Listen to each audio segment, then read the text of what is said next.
আজকাল news feed ঘাটাঘাটি করলেই দেখা যায় শাশুড়ির হাতে বউ অত্যাচারিত হচ্ছে। প্রত্যেকটা মেয়েদেরই কষ্টের জীবন যায় শ্বশুর বাড়িতে, আবার কারো কারো ক্ষেত্রে ভিন্ন হয়, কারণ সবাই আবার একরকম হয় না।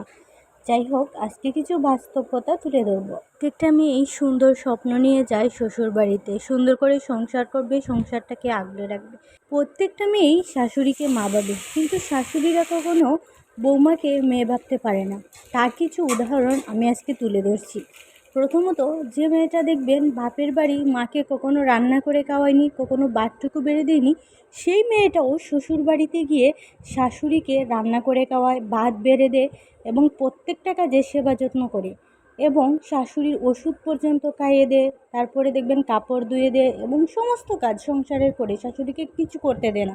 এমন এমন শাশুড়িও আছে, ছেলেকে বিয়ের পর সংসারের কোনো কাজই করে না, শুধু বসে বসে খায়, তারপরেও বৌমারা কখনো কথা বলে না, নিশ্চুপ নির্দ্বিধায় সমস্ত কাজ করে যায় সংসারের।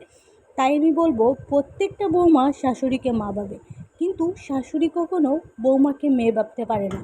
আমি আমার ভিডিওতে একটি প্রশ্ন রেখে যেতে চাই শাশুড়িদের কাছে। আচ্ছা, আপনার মেয়ে কি কখনো আপনাকে রান্না করে ভাত বেড়ে মুখে তুলিয়ে খাইয়েছে? কখনো খাওয়ায়নি। তারপরে তো আপনি আপনার মেয়েটাকে অনেক বেশি ভালোবাসেন, কখনো বকেন না, ওকে মুখে তুলে খাওয়ান। তাহলে বৌমাদের বেলায় কেন তার উল্টোটা হয়? যে মেয়েটা ঘুম থেকে উঠে রান্নাবান্না করে ভাত বেড়ে আপনাকে খাওয়াচ্ছে, এটাই তো সবচেয়ে বড়। এই পাওয়াটা কি কম? সংসারে অশান্তিটা শুরুই করে শাশুড়িরা। তারা আসলে বৌমার ভালোটা সহ্য করতেই পারে না। কিন্তু অপরদিকে দেখবেন, নিজের মেয়েটা যখন সুখে থাকে, নিজের মেয়ের কথায় যখন জামাই উঠে বসে, তখন দেখবেন খুব সুন্দর করে গল্প করবে বউয়ের সাথে, আমার মেয়ে খুব ভালো আছে, আমার মেয়ে খুব সুখে আছে, আমার মেয়ে যখন যা চায় জামাই তাই দেয়, ওই রেস্টুরেন্টে ঘুরতে নিয়ে যায়। মেয়ের খুশিতে এবং জামাইয়ের খুশিতে কত খুশি হয় শাশুড়িরা।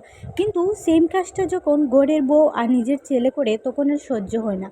আমার প্রশ্নটা এখানেই, কেন?